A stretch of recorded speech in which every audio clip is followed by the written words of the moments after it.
اگر تم ایک رات میرے بزنس پارٹنر کے ساتھ گزار لو تو میں تمہاری ماں اور بھائی کی جان بچا سکتا ہوں۔ وہ بہت مجبور ہو چکی تھی۔ اس نے روتے ہوئے کہا، آپ اپنے بزنس پارٹنر سے کہیں ایک رات کے لیے مجھ سے نکاح کر لے، پھر اگلے روز مجھے طلاق دے دیں۔ اور پھر رات کو اس کا نکاح سکندر سے ہو گیا۔ لیکن سکندر کو دیکھ کر اس کا جسم کانپ اٹھا تھا۔ سکندر اس کا کلاس فیلو تھا جس کے چہرے پر اس نے تھپڑ مارا تھا۔ سکندر نے بدلہ لینے کے لیے یہ منصوبہ بنایا تھا۔ سکندر نے ایک رات میں ہی اس پر ظلم کے پہاڑ توڑ دیے۔ صبح طلاق دے کر نکالا تو وہ اپنا پرس وہیں بھول گئی۔ سکندر نے پرس کھولا تو اس میں پڑی ایک تصویر کو دیکھ کر اس کا وجود پتھر ہو گیا۔ وہ پاگلوں کی طرح اپنے بال نوچنے لگا کیونکہ وہ تو اس کی چھوٹی کومل ہسپتال کے کوارٹر میں پریشان بیٹھی ٹھنڈ سے ٹھٹر رہی تھی، مگر اسے اپنی کوئی پرواہ نہیں تھی کیونکہ اس کی زندگی کے دو اہم ترین رشتے، اس کی ماں اور بھائی، اس وقت ایمرجنسی وارڈ میں زندگی اور موت کی جنگ لڑ رہے تھے۔ تمام کوششوں کے باوجود ان کی حالت بہتر نہیں ہو رہی تھی۔ جیسے ہی ڈاکٹر وارڈ میں آیا وہ تیزی سے اس کی طرف لپکی اور بے چینی سے اپنی ماں اور بھائی کی حالت کے بارے میں پوچھنے لگی۔ ڈاکٹر نے ایک گہرا سانس لیا اور افسوس بھرے لہجے میں کہا، ان کی حالت بہت خراب ہے۔ اگر فوری طور پر آپریشن نہ کیا گیا تو ہم کچھ نہیں کر سکیں گے۔ انہیں اندرونی چوٹیں آئی ہیں اور دماغ کا فوری آپریشن کرنا ضروری ہے تاکہ زخم بگڑنے سے پہلے انہیں کور کیا جا سکے۔ ڈاکٹر کی بات سنتے ہی کومل جیسے سکتے میں آ گئی۔ گھبرائے ہوئے لہجے میں بولی، ڈاکٹر صاحب آپریشن شروع کریں، دیر کیوں کر رہے ہیں؟ ڈاکٹر نے سنجیدگی سے اسے دیکھا اور کہا، دونوں کے آپریشن کے لیے 10-10 لاکھ روپے درکار ہیں، یعنی کل 20 لاکھ کا خرچہ ہوگا۔ جب تک آپ یہ رقم جمع نہیں کرواتے ہم آپریشن شروع نہیں کر سکتے۔ یہ سنتے ہی کومل پر سکتہ طاری ہو گیا، اس کے پیروں تلے زمین کھسک گئی۔ بے یقینی کے عالم میں وہ بڑبڑائی، اتنی بڑی رقم میں کہاں سے لاؤں؟ میرے پاس تو کچھ بھی نہیں ہے۔ ڈاکٹر نے افسوس سے اس کی طرف دیکھا اور کہا، میں معذرت چاہتا ہوں لیکن میں آپ کی کوئی مدد نہیں کر سکتا۔ اس آپریشن کے لیے ہمیں بیرون ملک سے اسپیشلسٹ ڈاکٹرز بلوانا پڑیں گے اور آپ کو معلوم ہے اس میں کتنا خرچہ آتا ہے۔ اسی لیے جتنی جلدی ہو سکے پیسوں کا انتظام کریں تاکہ ہم ان کا علاج شروع کر سکیں۔ کومل ڈاکٹر کی بات سن کر ساکت ہو گئی۔ دماغ سن ہونے لگا تھا۔ 20 لاکھ، اتنی بڑی رقم وہ کہاں سے لاتی؟ اس کی جیب میں تو اس وقت چند ہزار بھی نہ تھے اور کوئی ایسا سہارا بھی نہیں تھا جس سے مدد مانگتی۔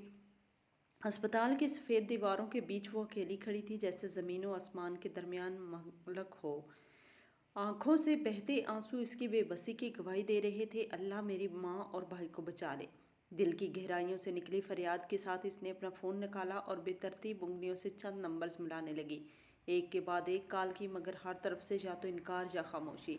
تھک ہار کر وہ کرسی پر بیٹھ کے آنکھیں بند کی اور گہرا سانس لیا۔ وہ اپنے آفس میں کام میں مصروف تھی جب اچانک اس کے فون کی گھنٹی بجی۔ کال سنتے ہی اس کا رنگ فک ہو گیا اور وہ جلدی سے کرسی سے اٹھی۔ گھبراتے قدموں کے ساتھ وہ باس کے آفس کی طرف بڑھی اور دروازہ ناک کیا۔ سر، مجھے آپ سے ضروری بات کرنی ہے۔ احتشام افندی نے اندر آنے کی اجازت دی تو وہ تیزی سے داخل ہوئی۔ اس کی آنکھوں میں بے چینی صاف جھلک رہی تھی۔ سر، میری امی اور بھائی کا ایکسیڈنٹ ہو گیا ہے اور وہ اس وقت ہسپتال میں ہیں، مجھے فوراً جانا ہوگا، پلیز مجھے چھٹی دے دیں۔ وہ گھبرائے ہوئے لہجے میں بولی۔ اس کی پریشانی دیکھ کر احتشام نے نرمی سے اسے کرسی پر بٹھایا اور ایک گلاس پانی اس کی طرف بڑھایا۔ پہلے ریلیکس کرو کومل، اگر تم اتنا گھبرا جاؤ گی تو اسپتال جا کر انہیں سنبھالو گی کیسے؟ یہ لو پانی پیو اور خود کو سنبھالو۔ اس نے کانپتے ہاتھوں سے گلاس پکڑا اور چند گھونٹ بھرے۔ احتشام نے نرمی سے کہا، پریشان مت ہو، حوصلہ رکھو، اگر کسی بھی چیز کی ضرورت ہو تو بھلا جھجک مجھے کال کر لینا۔ کومل نے تشکر بھری نظروں سے اپنے باس کو دیکھا اور جلدی سے باہر نکلنے لگی، مگر احتشام نے ایک بار پھر اسے روک لیا۔ رکو، میں ڈرائیور کو کہہ دیتا ہوں کہ وہ تمہیں ہسپتال چھوڑ آئے گا۔ کومل نے نم آنکھوں سے ایک بار پھر شکریہ ادا کیا اور تیزی سے باہر نکلی۔ کچھ دیر بعد وہ اسپتال کے گیٹ پر کھڑی تھی۔ جیسے ہی وہ ایمرجنسی وارڈ میں داخل ہوئی اور اپنی ماں اور بھائی کی حالت دیکھی، اس کے قدم ڈگمگا گئے، اس کی رہی سہی ہمت بھی جواب دے گئی۔ آنکھوں کے آگے اندھیرا چھانے لگا اور سانسیں بے ترتیب ہو گئیں۔ لیکن یہ تو کچھ بھی نہیں تھا کیونکہ جو خبر ڈاکٹر نے اسے دی وہ اس کا سب کچھ ختم کر دینے کے لیے کافی تھی۔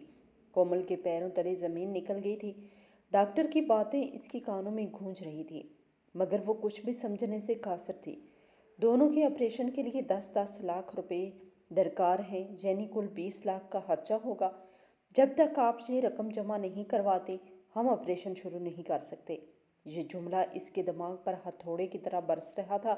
اس کی ماں اور بھائی زندگی اور موت کی کشمکش میں تھے اور ان کی زندگی کا دار و مدار ان 20 لاکھ روپے پر تھا جو اس کے پاس نہیں تھے۔ یا اللہ، میں کیا کروں، کہاں جاؤں؟ اس نے بے بسی سے اپنے ارد گرد دیکھا۔ ہر طرف تیماردار بے چین کھڑے تھے۔ کسی کی آنکھوں میں امید تھی تو کسی کی آنکھوں میں مایوسی، مگر کومل کی آنکھوں میں کچھ بھی نہیں تھا، بس ایک خالی پن تھا۔ ہسپتال کی سرد دیواروں کے درمیان وہ تنہا کھڑی تھی، بالکل بے جار و مددگار۔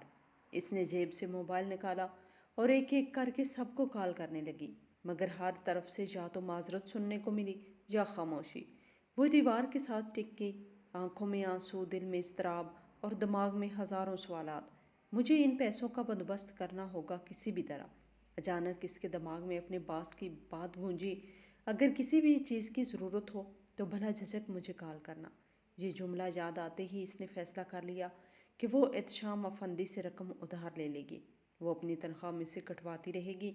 اس خیال نے اسے کچھ لمحوں کے لیے سکون دیا اور فوراً اپنے باس کو کال کرنے کے لیے فون اٹھانے لگی، مگر جیسے اس کی نظر گھڑی پر پڑی اس کا ارادہ بدل گیا۔ رات کا 1 بج رہا تھا۔ اس نے گہری سانس لی اور فون واپس رکھ دیا۔ اب کال کرنا مناسب نہیں ہوگا، صبح آفس جا کر بات کر لوں گی۔ مگر اسے اندازہ نہیں تھا کہ آنے والا دن اس کے لیے کتنی بڑی آزمائش لے کر آئے گا۔ کومل صبح سویرے اسپتال سے سیدھا آفس پہنچی۔ اس کی آنکھیں رات بھر کی جاگنے سے سوجی ہوئی تھی، مگر وہ کسی بھی حال میں احتشام افندی سے مل کر پیسوں کا انتظام کرنا چاہتی تھی۔ آفس میں قدم رکھتے ہی وہ سیدھا احتشام افندی کے کیبن کی طرف بڑھی۔ دروازہ ناک کیا تو اندر سے سنجیدہ سی آواز سنائی دی، آ جاؤ۔ کومل نے دھڑکتے دل کے ساتھ دروازہ کھولا اور اندر داخل ہوئی۔ احتشام افندی کرسی پر بیٹھا تھا اور اس کے ساتھ کوئی اور بھی بیٹھا، لیکن کومل نے پریشانی میں اس کی طرف دھیان نہیں دیا۔ لیکن جیسے اس شخص پر نظر کومل پر پڑی تو وہ اسے دیکھتا ہی رہ گیا، لیکن پھر جلدی سے خود کو سنبھالتے ہوئے منہ دوسری طرف کر لیا تاکہ کومل کی اسے دیکھ نہ سکے۔ احتشام افندی سر اٹھا کر کومل کی طرف متوجہ ہوا تو اس کے چہرے پر فکر کے آثار دیکھ کر ماتھے پر تیوری ڈال لی۔ ہاں بولو، خیریت؟ کومل نے ہمت جمع کی اور بولی، سر مجھے آپ کی مدد کی ضرورت ہے۔ احتشام نے کرسی کی پشت سے ٹیک لگائی اور سنجیدگی سے اسے دیکھنے لگا، کیسی مدد؟ سر جیسے کہ آپ کو بتایا تھا کہ میری ماں اور بھائی کا ایکسیڈنٹ ہو گیا ہے اور ڈاکٹرز نے ان کے آپریشن کے لیے 20 لاکھ روپے مانگے ہیں۔ میرے پاس اتنی بڑی رقم نہیں، اسی لیے میں آپ سے قرض لینا چاہتی ہوں۔ آپ چاہیں تو میری تنخواہ میں سے کاٹتے رہیں، جتنا وقت لگے میں ادا کر دوں گی، بس پلیز میری مدد کریں۔ کومل کی آواز میں لرزش تھی، آنکھوں میں آنسو اور چہرے پر بے بسی کے آثار۔ احتشام نے ایک نظر اس پر ڈالی، پھر کرسی پر سیدھا ہو کر بیٹھ گیا۔ اس سے پہلے کہ احتشام افندی کچھ کہتا، اس بیٹھے ہوئے شخص نے اسے چپ رہنے کا اشارہ کیا۔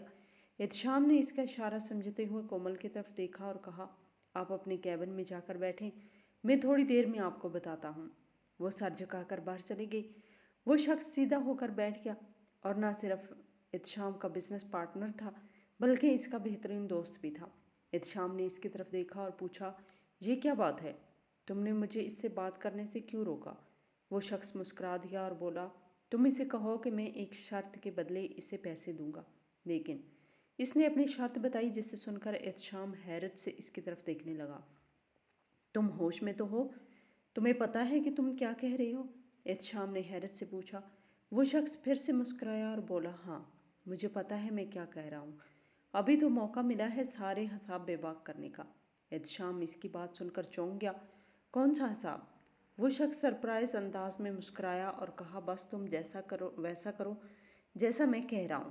اس کے گھر والوں کے علاج کا سارا خرچہ میں خود اٹھا لوں گا، بس تم اس کے سامنے میری یہ شرط رکھ دو، اور ہاں پھر مجھے بتانا کہ اس نے کیا جواب دیا۔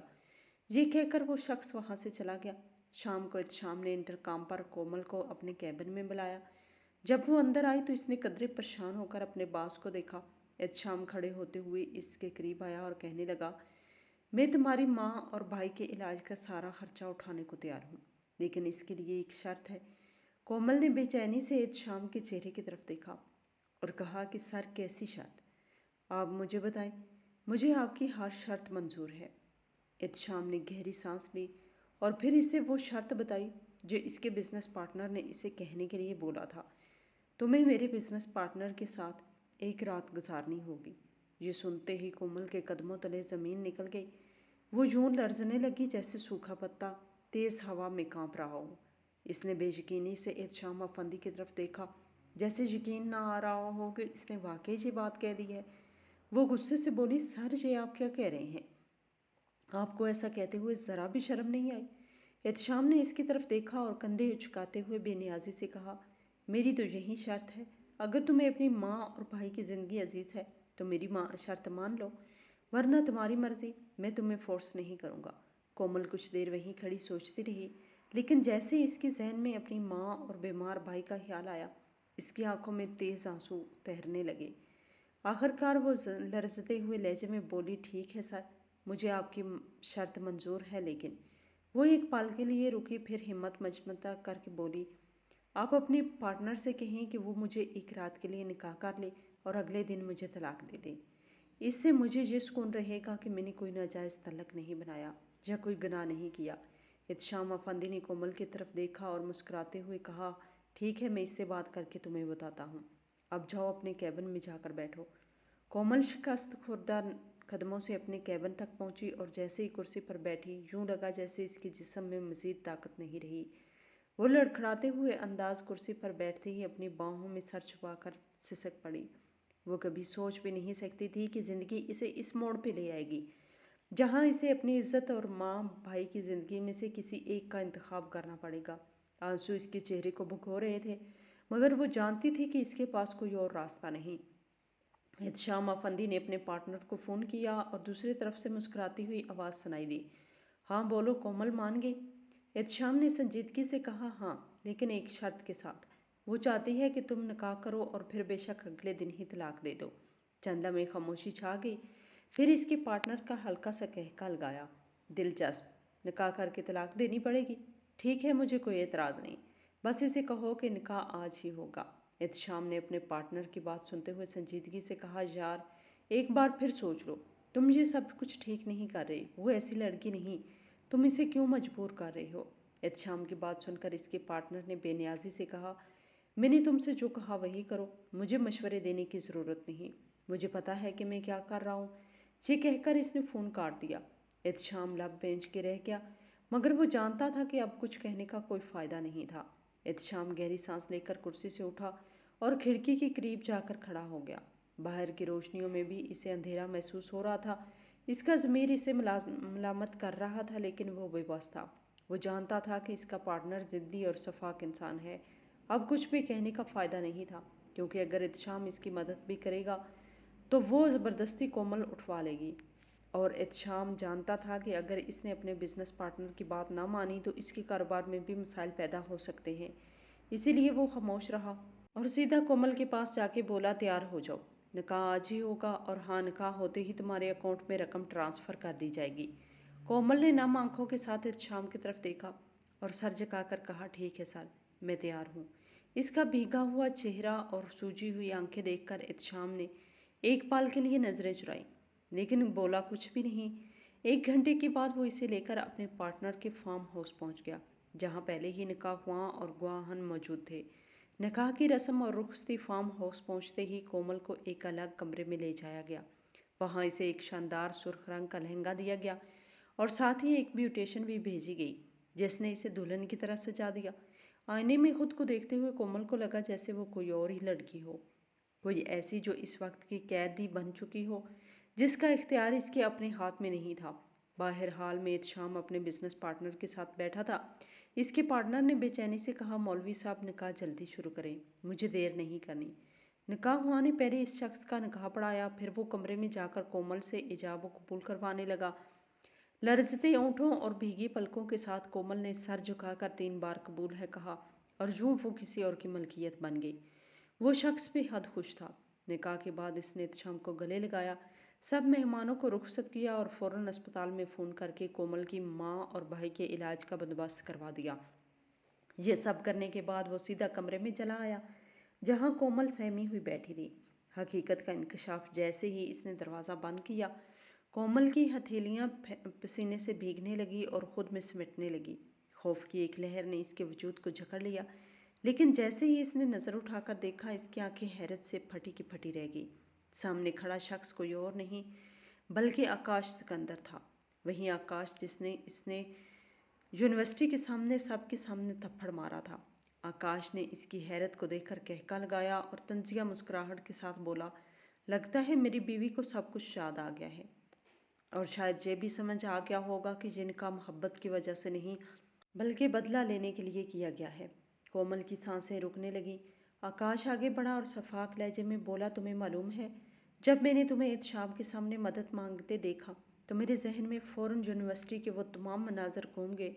تم نے مجھے سب کے سامنے ذلیل کیا تھا اور میں نے تبھی سوچ لیا تھا کہ تم سے بدلہ لینے کے لیے اس سے بہتر موقع کبھی نہیں ملے گا۔ کومل کے دل میں دھڑکتے خوف نے شدت اختیار کر لی۔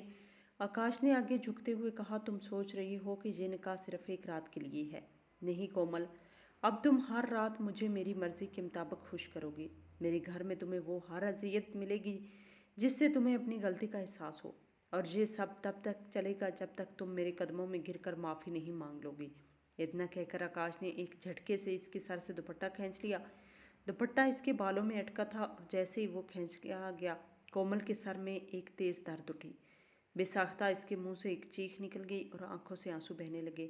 آکاش کے چہرے پر شفاف مسکراہٹ تھی جبکہ کومل کی آنکھوں میں صرف خوف، بے بسی اور پچھتاوا تھا۔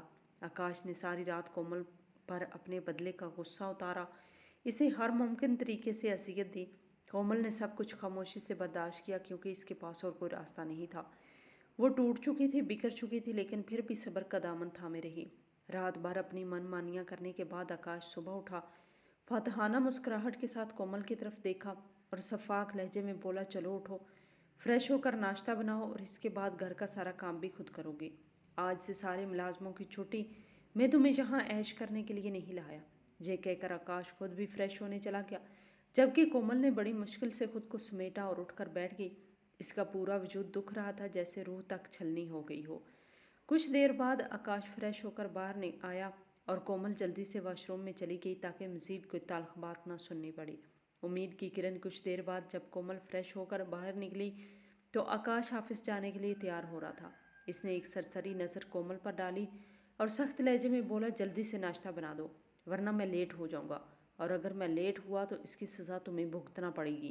کومل نے سہمے ہوئے لہجے میں ہمت جمع کر کے پوچھا، میری ماں اور بھائی کا علاج شروع ہو گیا یا نہیں؟ آکاش نے ایک لمحے کے لیے رک کر گہری نظروں سے اس کے چہرے کو دیکھا اور بے پرواہی سے کہا، میں اپنے وعدے سے کبھی نہیں مکرتا۔ جس لمحے ہمارا نکاح ہوا تھا اسی وقت ان دونوں کا علاج بھی شروع ہو گیا تھا، اور ہاں، ان کا آپریشن بھی کامیاب ہو چکا ہے۔ اب تم اپنے کام پر دھیان دو۔ یہ سنتے ہی ایک لمحے کے لیے کومل کی آنکھوں میں امید کی چمک جاگی اور اس کے ہونٹوں پر ایک مدھم مسکراہٹ آ گئی۔ اس کی کل کائنات، اس کے دو سب سے قیمتی رشتے صحیح سلامت تھے۔ یہ سوچ کر اس کا دل کسی حد تک مطمئن ہوا۔ کومل نیچے جا کر جلدی جلدی ناشتہ بنانے لگی، لیکن اس کا ذہن مسلسل اسپتال میں اپنی ماں کی طرف تھا۔ اس کے دل میں بے چینی تھی کہ وہاں کیا ہو رہا ہوگا، ماں کی طبیعت کیسی ہوگی، بھائی کی حالت کیسی ہوگی، مگر وہ مجبور تھی، یہاں سے جا بھی نہیں سکتی تھی۔ اس نے ناشتہ تیار کر کے میز پہ لگا دیا۔ کچھ ہی دیر بعد آکاش بھی نیچے آ گیا اور ناشتہ کرنے لگا۔ کومل نے جیسے ہی کرسی کھینچ کر بیٹھنے کی کوشش کی، آکاش نے زہر خند لہجے میں کہا، تم یہاں کیوں بیٹھنے لگی ہو؟ کومل نے ناسمجھی سے آکاش کی طرف دیکھا اور بے ساختہ بولی، میں نے بھی تو ناشتہ کرنا ہے۔ اس کی بات سن کر آکاش نے استہزاء ہنسی آنکھوں میں سخر کے رنگ نمایاں ہوئے اور وہ طنزیہ انداز میں بولا، یہ ملازمائیں کب سے اپنے مالک کے ساتھ بیٹھ کر ناشتہ کرنے لگی ہیں؟ تمہاری حیثیت اس گھر میں صرف ایک ملازمہ کی ہے، اسی لیے اپنے اوقات مت بھولو۔ کومل کا چہرہ فک ہو گیا، دل جیسے کسی نے مٹھی میں جکڑ لیا ہو، لیکن آکاش کی تجلیل یہی ختم نہیں ہوئی۔ وہ مزید شفقت سے بولا، ہاں، رات کو تم میرے لیے ایک تفریح کا ذریعہ ضرور ہو، لیکن دن کے وقت صرف اور صرف ایک نوکرانی ہو، یا یوں سمجھ لو ایک رکھیل۔ یہ سنتے ہی کومل کا وجود جیسے پتھر کا ہو گیا۔ وہ بے یقینی سے آکاش کو دیکھ رہی تھی، آنکھوں میں آنسو تہرنے لگے، مگر اس نے ضبط کر لیا۔ وہ اپنی بے دردی اور بے قدری کا بوجھ دل میں لیے چپ چاپ پیچھے ہٹی اور باورچی خانے کی طرف بڑھ گئی۔ کومل کی آنکھیں بھر آئیں، لیکن اس نے لب پینچ کر اپنے آنسو اندر ہی جذب کر لیے۔ وہ جانتی تھی کہ آکاش کے سامنے اس کی آنکھوں کی نمی بھی اس کے لیے ایک اور تانا بن سکتی تھی۔ وہ چپ چاپ پلٹی اور باورچی خانے میں جا کر ایک کونے میں کھڑی ہو گئی۔ بھوک سے نڈھال ہونے کے باوجود اس کی ہمت نہیں ہو رہی تھی کہ کچھ کھانے کے لیے ہاتھ بڑھائے۔ آکاش اپنی بے رحمی میں مزے سے ناشتہ کر رہا تھا، جیسے کچھ ہوا ہی نہیں۔ جب اس کا ناشتہ ختم ہوا تو وہ کرسی پیچھے دھکیل کر اٹھا اور ہاتھ جھاڑتے ہوئے کہا، جب تک میں آفس سے واپس نہ آ جاؤں یہ گھر چمکنا چاہیے، ایک چیز بھی اپنی جگہ سے ہلی ہوئی نہ ملے، ورنہ سزا کے لیے تیار رہنا۔ کومل نے دھیرے سے سر ہلا دیا کیونکہ زبان سے کچھ کہنے کی سکت باقی نہیں تھی۔ آکاش نے اس پر ایک آخری نظر ڈالی، جیسے اسے مکمل طور پر توڑنے کے بعد تسلی کر رہا ہو کہ کہیں اس میں کوئی مزاحمت باقی تو نہیں، پھر موبائل اٹھایا اور باہر نکل گیا۔ دروازہ بند ہونے کی آواز گونجی اور اسی کے ساتھ کومل کا ضبط بھی جواب دے دیا۔ وہ وہی زمین پر بیٹھتی چلی گئی، آنسو بے اختیار اس کے رخسار سے لڑکنے لگے۔ یا اللہ، میں نے ایسا کون سا گناہ کیا تھا جو میرے ساتھ یہ سب ہو رہا ہے؟ وہ سسکیاں لیتے ہوئے خود سے سوال کر رہی تھی۔ کچھ دیر یوں ہی بیٹھنے کے بعد اس نے خود کو سنبھالا۔ اس کی سب سے بڑی تسلی یہی تھی کہ اس کی ماں اور بھائی کا علاج شروع ہو چکا تھا۔ سامنے لینڈ لائن فون دیکھ کر دل میں خواہش ابھری کہ کسی طرح اسپتال فون کر کے ان کی خیریت دریافت کر لے، مگر آکاش کی سختی یاد آتے ہی اس کا دل ڈوب گیا۔ اگر اس نے دیکھ لیا کہ میں نے فون کیا ہے تو وہ ناراض ہو کر علاج رکوا ہی نہ دے۔ یہ سوچ کر اس کے جسم میں سنسنی دوڑ گئی۔ وہ خوف میں گھری اپنے کمرے میں گئی جہاں کل رات کی تلخ یادیں تازہ تھیں۔ بیڈ پر نظر پڑی تو جیسے دل میں ایک خنجر اتر گیا۔ اس نے جلدی سے نظریں چرائیں اور خود کو کام میں مصروف کرنے کی کوشش کی، اور اس دن کو کوس رہی تھی جب اس کا سامنا یونیورسٹی میں آکاش سکندر سے ہوا تھا۔ آکاش سکندر جو اس کا سینئر تھا، پوری یونیورسٹی میں اپنی پرکشش شخصیت اور بے پناہ دولت کی وجہ سے مشہور تھا۔ اس کی ہینڈسم شکل و صورت اور رعب دار انداز نے یونیورسٹی کی بیشتر لڑکیوں کو اس کا دیوانہ بنا رکھا تھا۔ لڑکیاں اس کی ایک نظر کے لیے بے قرار رہتی، خود کو اس کے سامنے یوں پیش کرتی جیسے دنیا میں واحد وہی مرد ہو، مگر آکاش صرف ایک دلکش شخص ہی نہیں تھا بلکہ ایک پلے بوائے بھی تھا، جو ہر لڑکی کو اپنی جاگیر سمجھتا تھا اور جس پر چاہتا اپنی توجہ کی بارش کر دیتا، اور اکثر لڑکیاں اس پر مر مٹتی تھیں۔ اسی دوران کومل نے یونیورسٹی میں داخلہ لیا۔ وہ زیادہ کسی سے بات چیت نہیں کرتی تھی، بس اپنے کام سے کام رکھتی۔ اس کی معصومیت اور خوبصورتی کے چرچے جلد ہی پوری یونیورسٹی میں پھیل گئے، مگر اس کے رکھ رکھاؤ اور خودداری کو دیکھ کر کوئی بھی اس سے بے تکلف ہونے کی جرات نہیں کرتا تھا۔ آکاش کا غرور اور کومل کی بے اعتنائی۔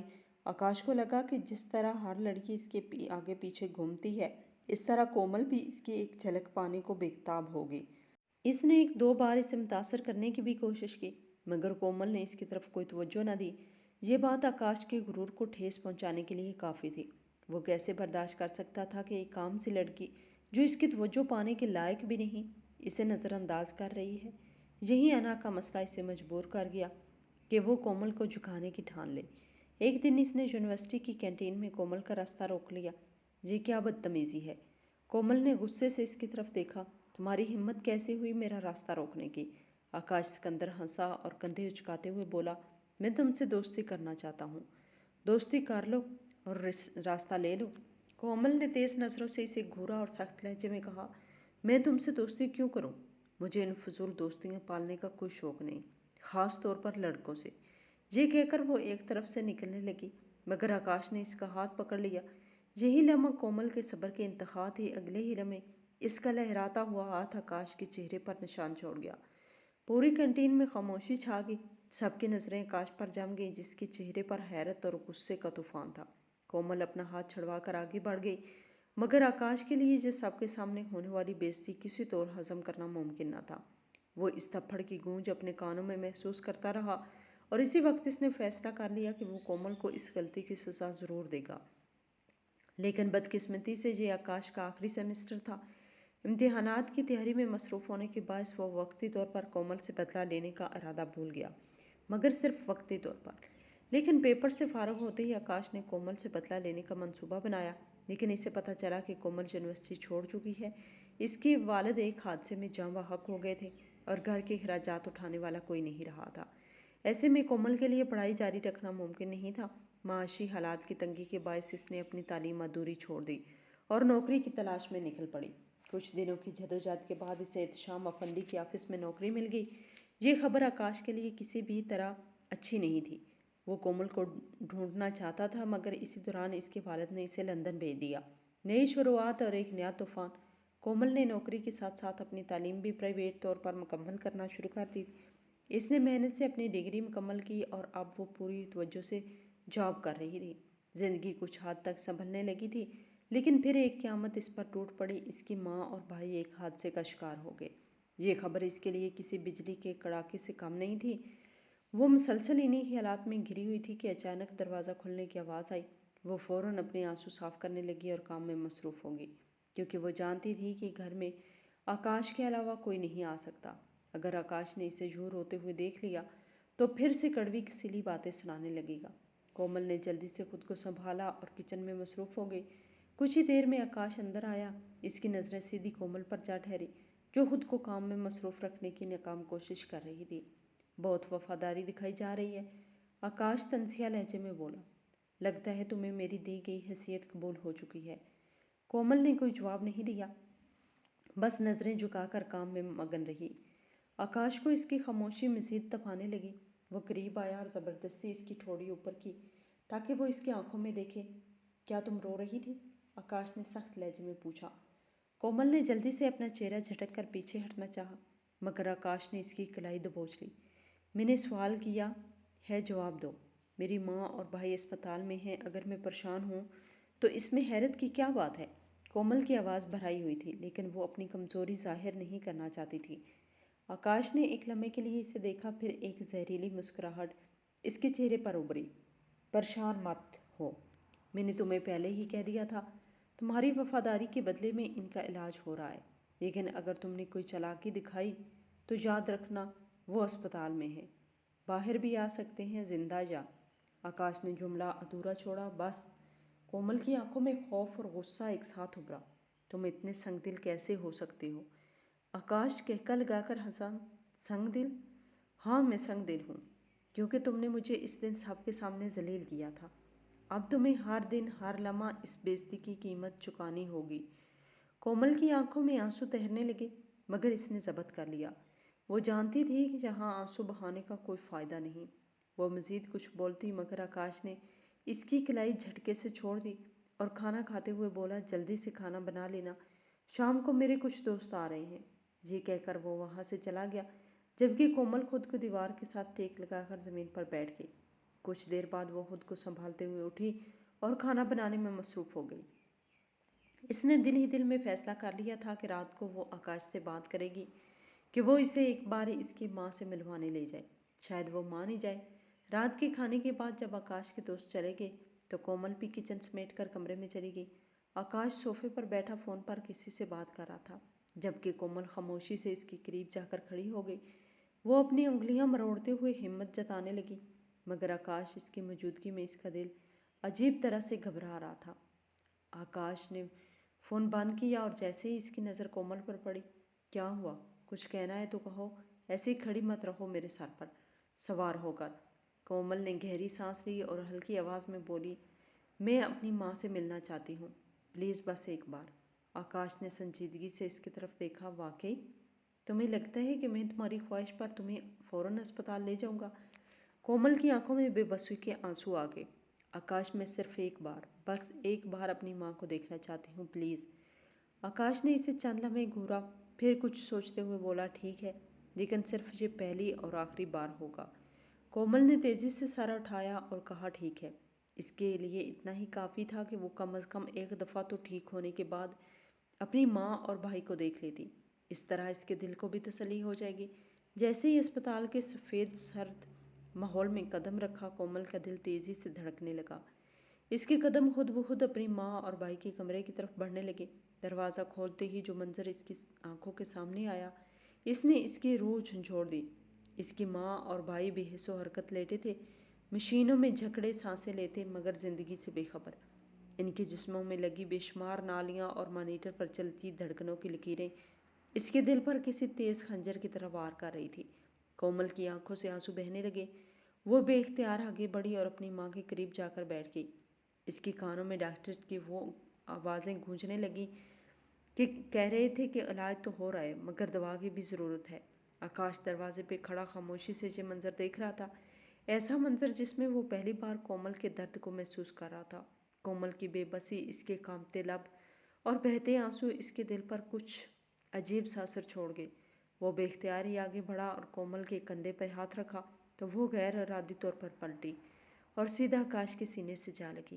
آکاش ششدر رہ گیا اور اسے خود ہی شرمندگی محسوس ہوئی کہ جس کومل کو وہ توڑنا چاہتا تھا وہ تو پہلے سے ہی ٹوٹی ہوئی ہے۔ آج وہ اسے بہت کمزور لگی۔ کومل ہچکیوں سے رو رہی تھی، اس کا پورا وجود لرز رہا تھا۔ آکاش کے لیے یہ سب غیر متوقع تھا۔ اس کی باہوں میں ایک ایسی سہمی سمٹی لڑکی موجود تھی جس نے کبھی اس سے نفرت کے سوا کچھ سوچا ہی نہیں تھا۔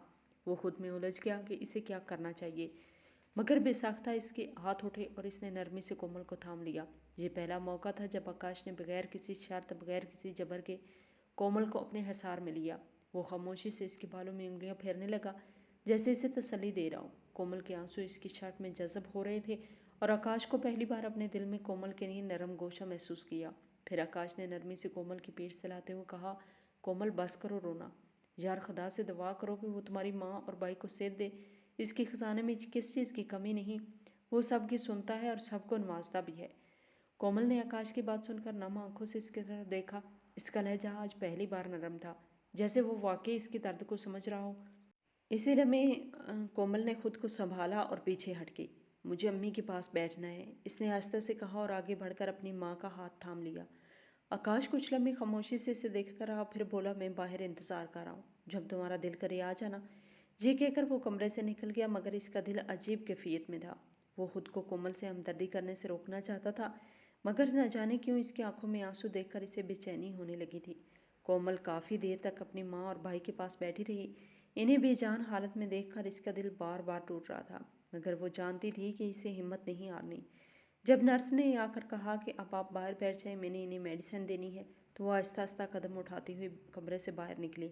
آکاش اسپتال کے کوارٹر میں بیٹھ کھڑا فون پر کسی سے بات کر رہا تھا۔ اسے دیکھ کر اس نے فون بند کر دیا اور کہا کہ چلو میں تمہیں گھر چھوڑ دوں۔ کومل نے خاموشی سے سر ہلا دیا۔ راستے بھر دونوں کے درمیان خاموشی رہی، لیکن یہ خاموشی بوجھل تھی، جیسے دونوں کے دلوں میں کوئی جنگ چل رہی ہو۔ گھر پہنچ کر کومل سیدھا اپنے کمرے میں چلی گئی، جبکہ آکاش بھی اپنے خیالوں میں الجھا ہوا تھا۔ وہ جانتا تھا کہ اس نے یہ شادی بدلے کے لیے کی تھی، مگر آج اسپتال میں کومل کی بے بسی دیکھ کر اس کا دل کیوں نرم پڑنے لگا؟ یہ سوال اسے بے چین کر رہا تھا۔ آکاش ٹیرس پر بے چینی سے سگریٹ پر سگریٹ پی رہا تھا۔ جب بھی وہ پریشان ہوتا، سگریٹ کا دھواں اس کی بے چینی کو کم کرنے کا ذریعہ بن جاتا، مگر آج اس کی بے چینی کم ہی نہیں ہو رہی تھی، ختم ہونے کا نام ہی نہیں لے رہی تھی۔ ہسپتال میں کومل کی نم آنکھیں بار بار اس کی نظروں کے سامنے آ رہی تھی۔ جس طرح وہ بے بسی سے رو رہی تھی، اس کا خیال اس کے ضمیر کو جھنجھوڑ رہا تھا۔ کافی دیر بعد جب اضطراب کم نہ ہوا تو وہ اٹھ کر اسٹڈی روم میں آ گیا اور خود کو دفتری کام میں مصروف کرنے کی کوشش کرنے لگا، مگر ذہن بار بار بھٹک رہا تھا۔ دوسری طرف کومل کچن میں مصروف تھی، مگر اس کا ذہن اسپتال میں ماں اور بھائی کی طرف جا رہا تھا۔ اچانک اس کے دل میں خیال آیا کہ اسے آکاش کا شکریہ ادا کرنا چاہیے، جس نے اس کے گھر والوں کے لیے علاج کا مکمل خرچہ اٹھایا ہوا تھا۔ یہی سوچتے ہوئے وہ ہچکچاتے ہوئے اسٹڈی روم میں آئی اور آکاش کے قریب کھڑی ہو گئی۔ آکاش نے چونک کر اس کی طرف دیکھا اور اس کے اضطراب کو محسوس کرتے ہوئے بولا، بولو کیا بات ہے؟